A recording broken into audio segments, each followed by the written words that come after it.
Hello dears, বিকেলে স্নিগ্ধ হাওয়া বয়ে যায় তার আপন গতিতে, কিন্তু আপনি কোথায় কোথায় আছি বললেন? স্নিগ্ধতার ভিতরে অনেক সজীবতা ফিরে আসে দেহের মাঝে। তাই বিকেলে সেই স্নিগ্ধতায় নিজেকে ধরে রাখুন।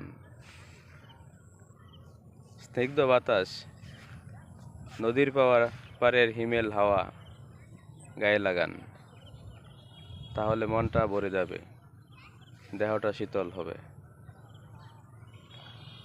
তাই বিকেলবেলা সপরিবারে কোথাও ঘুরতে যান।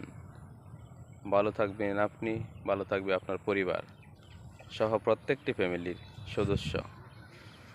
তাই আপনাকেই বলছি, ঘুরে আসুন কোথাও থেকে, যেখানে ভালো লাগবে আপনার, আমার, প্রত্যেকের। তাই দর্শনীয় স্থান প্রত্যেকেরই ভ্রমণ করা প্রয়োজন। ধন্যবাদ। আপনিও চলে আসুন কোনো এক পিকনিক স্পট থেকে। ধন্যবাদ।